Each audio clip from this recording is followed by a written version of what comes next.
Assalamualaikum warahmatullahi wabarakatuh. Selamat datang semuanya. Perkenalkan, nama saya Muhammad Ryoga Teguh Santoso. Pada video kali ini kita akan belajar sedikit tentang bakteri. Materi ini adalah salah satu topik dalam pembelajaran IPA biologi. Namun dalam penerapannya siapapun tidak ada salahnya belajar materi tentang bakteri pada video kali ini. Lagi pula kita tidak bisa lepas dari sepak terjang hebatnya bakteri dalam kehidupan kita sehari-hari.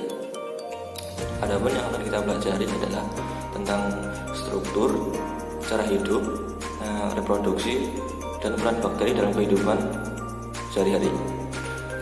Alangkah baiknya sebelum kita memulai pembelajaran kali ini, yang belum cuci tangan dulu. Mari kita jaga diri kita, keluarga, dan masyarakat sekitar, dan serta mengikuti protokol kesehatan untuk kepentingan kita bersama. Baiklah, setelah kita selesai cuci tangan, tanpa basa-basi lagi kita menuju ke materi kita. Pertama-tama, apa sih yang Anda bayangkan tentang bakteri itu? Bagaimana bentuk bakteri, struktur, cara hidup, serta bagaimana reproduksi bakteri tersebut? Dan bagaimana peran bakteri dalam kehidupan kita sehari-hari? Ingin tahu? Mari belajar lebih lanjut untuk video kali ini. Bakteri berasal dari kata bakterion yang berarti adalah batang kecil. Bakteri adalah organisme uniselular atau bersel satu, tidak memiliki membran inti sel atau prokariotik, dan umumnya memiliki dinding sel, tetapi tidak berprofil.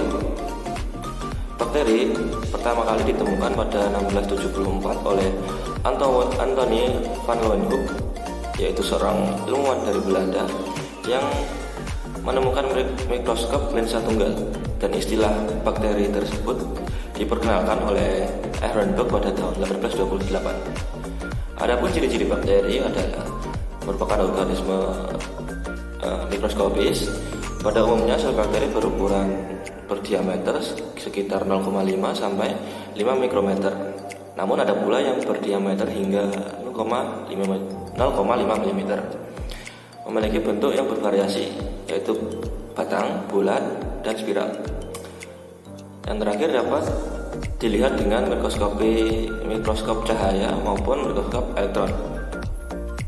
Agar kita dapat lebih memahami bagaimana struktur bakteri, mari kita perhatikan penjelasan berikut. Dalam struktur bakteri terdapat bagian-bagian anggota badan. Adapun adalah yang pertama ada kapsul, dinding sel, membran plasma, sitoplasma, ribosom, flagea, dan pilus atau fimbria atau pili. Untuk penjelasan pertama kita bahas dulu tentang kapsul. Kapsul adalah bagian paling luar dari bakteri yang menyelimuti dinding sel. Ketebalan lapisan tersebut bervariasi dari berbagai bakteri itu sendiri. Lapisan yang tebal disebut kapsul, sedangkan lapisan yang tipis disebut lapisan lendir. Lapisan kapsul pada umumnya dimiliki oleh bakteri yang hidupnya parasit dan bersifat patogen. Sedangkan lapisan lendir dimiliki oleh bakteri saproba. Apa itu bakteri saproba? Bakteri saproba adalah bakteri yang mendapatkan makanan dari sisa organisme. Oleh karena itu, makanan yang terkontaminasi oleh bakteri jenis ini biasanya terlihat berlendir. Contohnya pada makanan basah yang sudah basi. Kapsul terdiri dari glikoprotein, yaitu senyawa campuran antara glikogen dan protein. Sedangkan lapisan lendir tersusun dari air dan polisakarida. Kapsul dan lapisan lendir berfungsi sebagai pelindung sel dan membantu perlekatan dengan sel bakteri atau pada substrat. Yang kedua ada dinding sel. Dinding sel bakteri tersusun atas senyawa peptidoglikan, yaitu polisakarida yang mengikat protein. Ketebalan lapisan peptidoglikan yang dimiliki oleh bakteri sangat bervariasi. Ketebalan lapisan ini akan berpengaruh pada proses pewarnaan.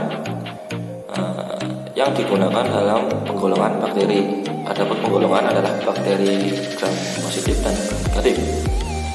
Dinding sel ini berfungsi untuk mempertahankan bentuk sel, memberikan perlindungan fisik, dan menjaga sel agar tidak pecah dalam lingkungan yang hipotonis atau tekanan yang osmotik lebih rendah. Yang ketiga ada membran plasma.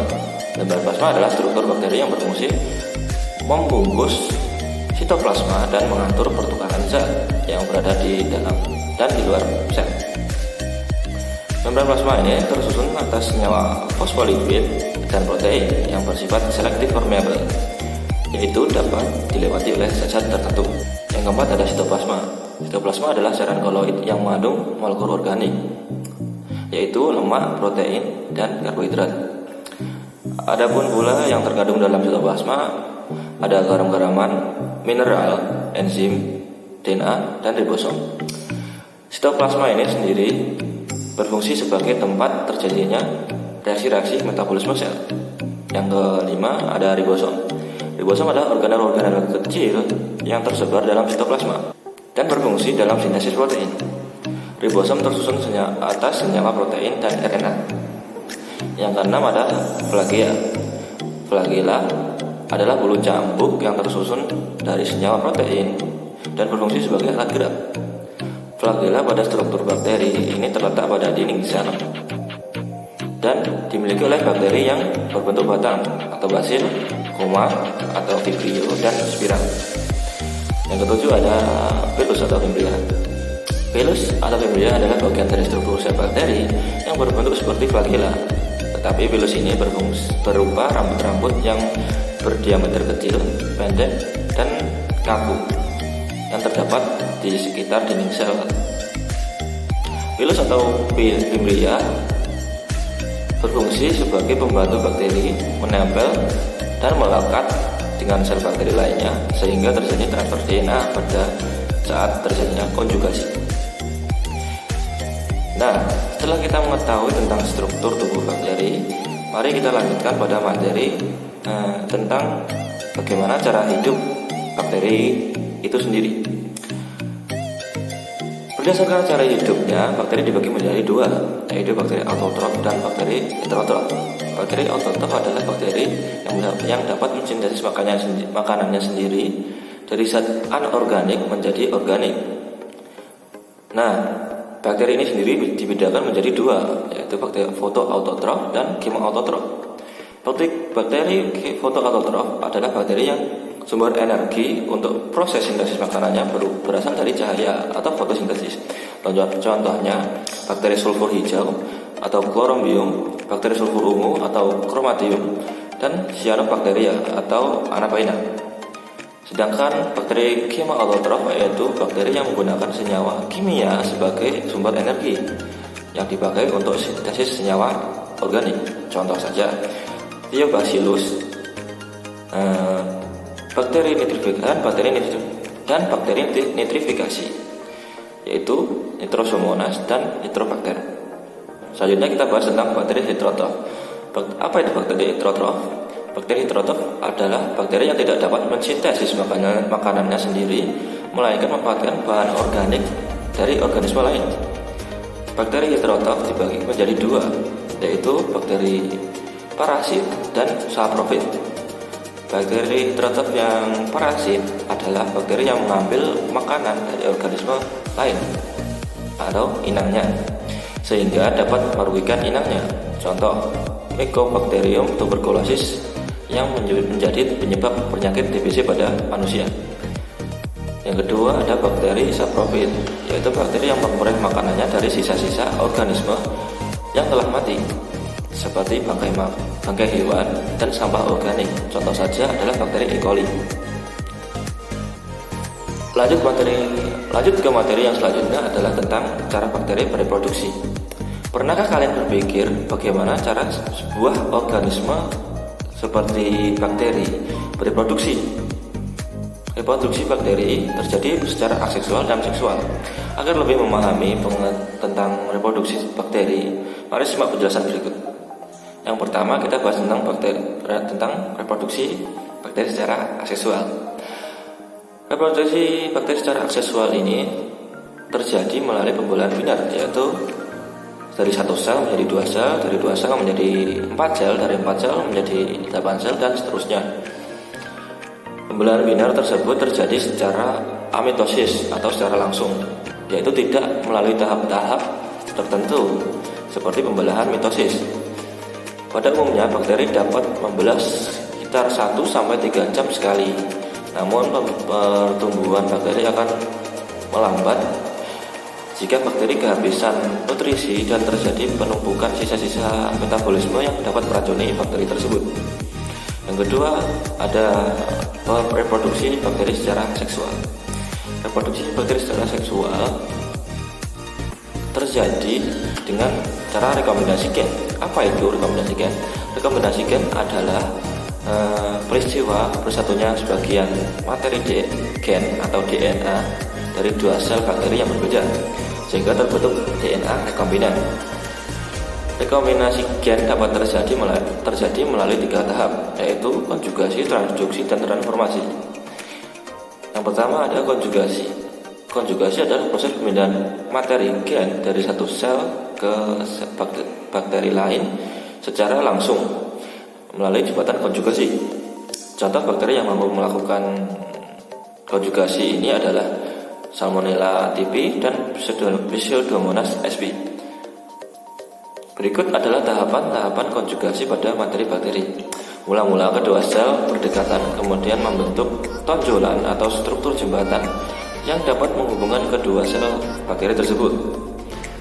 Transfer kromosom maupun plasmid akan terjadi melalui jembatan konjugasi. Sel yang mengandung materi gen rekombinan memisahkan dan terbentuklah 2 sel bakteri yang bersifat baru atau sifat rekombinan. Kalau tidak jelas dapat di pause untuk melihat di samping itu. Selanjutnya ada transduksi. Transduksi adalah tahap rekombinan gen antara 2 sel bakteri dengan cara menggunakan virus phage. Virus phage temperat yaitu virus yang dapat bereproduksi secara litik atau lisogeni, adalah virus yang paling cocok untuk proses transduksi. Untuk lebih memahami mengenai transduksi pada bakteri dapat disimak gambar di atas ya, dapat di-pause juga kalau tidak jelas. Yang terakhir ada rekombinasi gen secara transformasi, yaitu tahapan rekombinasi gen yang terjadi pada bakteri melalui pengambilan langsung sebagian materi gen dari bakteri lain. Untuk memahami dapat dilihat juga, dapat di-pause juga video yang di samping ini. Ya, next kita bahas tentang peran bakteri dalam kehidupan. Tahukah Anda ternyata bakteri dalam kehidupan kita dapat memiliki peran yang merugikan serta menguntungkan loh. Mari kita bahas tentang peran bakteri yang menguntungkan. Peran bakteri yang menguntungkan dapat dikatakan menguntungkan bila berguna bagi manusia dan lingkungan. Berikut adalah beberapa peran bakteri yang dapat menguntungkan bagi manusia dalam berbagai bidang. Yang pertama ada pada bidang pertanian. Terdapat beberapa bakteri seperti Rhizobium yang terdapat pada akar kacang-kacangan atau bolong-bolongan yang dapat mengikat nitrogen bebas di udara. Selanjutnya ada Azotobacter dan Clostridium yang mampu menyuburkan tanah karena dapat mengikat nitrogen bebas di udara. Selanjutnya ada Nitrosomonas dan Nitrosococcus yang dapat menghasilkan senyawa nitrit yang dapat menyuburkan tanah juga. Selanjutnya ada pada bidang industri makanan. Dalam industri makanan kita dapat menemui beberapa bakteri, antara lain Streptococcus thermophilus dan Lactobacillus bulgaricus yang berguna untuk pada pembuatan yogurt. Selanjutnya ada Acetobacter silinium untuk pembuatan nata de coco dan Streptococcus lactis untuk pembuatan keju. Beralih ke bidang farmasi, kita dapat menemui Streptomyces griseus yang menghasilkan antibiotik streptomycin yang bermanfaat untuk memberantas bakteri TBC. Selanjutnya ada Acetobacter aceti yang dapat membuat asam cuka dan Streptomyces olivaceus untuk pembuatan cyanocobalamin yaitu vitamin B12. Beralih ke pembuatan biogas dan pengurai. Dalam pembuatan biogas dan pengurai, kita dapat menemui bakteri Escherichia coli yang berfungsi membantu untuk pembusukan makanan dalam usus besar manusia dan pembuatan vitamin K untuk pembentukan atau untuk pembekuan darah. Dan selanjutnya ada Clostridium sporanius yang berfungsi untuk mengurai asam amino menjadi amonia. Dan terakhir atau yang selanjutnya ada Thiobacillus dendrificans yang berfungsi untuk mengurangi nitrat dan menghasilkan N2 atau disebut dendrifikasi. Kita beralih pada bakteri yang dapat merugikan. Ya, bisa disebut merugikan karena menyebabkan berbagai penyakit pada manusia, hewan, dan tumbuhan. Serta dapat menghasilkan racun. Adapun berikut ada beberapa bakteri yang dapat merugikan. Yang pertama ada bakteri yang dapat menyebabkan penyakit pada manusia. Adapun bakteri tersebut antara lain adalah Mycobacterium tuberculosis yang dapat menyebabkan penyakit TBC pada manusia.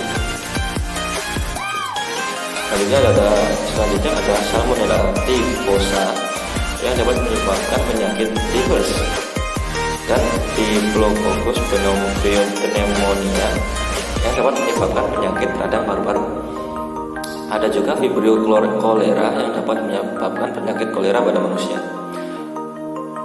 Selanjutnya ada bakteri yang dapat menyebabkan penyakit pada hewan. Ada Bacillus anthracis yang dapat menyebabkan penyakit antrak pada hewan. Ada Campylobacter vectus yang dapat menyebabkan keguguran pada sapi dan kambing. Beralih kepada bakteri yang dapat menyebabkan penyakit pada tumbuhan, kita dapat menemui Pseudomonas cattleyae yang dapat menyerang tanaman anggrek, dan Bacterium papae yang menyerang tanaman pepaya, sesuai namanya juga tentunya. Yang terakhir ada bakteri yang menghasilkan racun. Terdapat Clostridium botulinum yang dapat menghasilkan racun botulinum pada makanan yang kaleng yang sudah rusak atau sudah expired. Selanjutnya ada Leuconoctus mesenteroides yang dapat menyebabkan makanan menjadi berlendir. Selanjutnya adalah Bacillus sp yang menyebabkan bau tengik pada roti. Nah, itu tadi adalah penjelasan singkat mengenai bakteri dan peranan dalam kehidupan. Bagaimana? Apakah dapat menambah wawasan Anda tentang bakteri? Sekarang Anda sudah tahu lebih tentang bakteri, dan ternyata bakteri itu tidak selamanya merugikan bagi manusia. Ternyata ada juga yang dapat menguntungkan. Terima kasih sudah menonton video pembelajaran dari saya. Semoga yang saya sampaikan dapat bermanfaat dan berguna bagi Anda. Saya Muhammad Triyoga pamit undur diri. Selamat belajar dan sampai jumpa. Jangan lupa ikuti protokol kesehatan. Jangan bandel ya. Bye.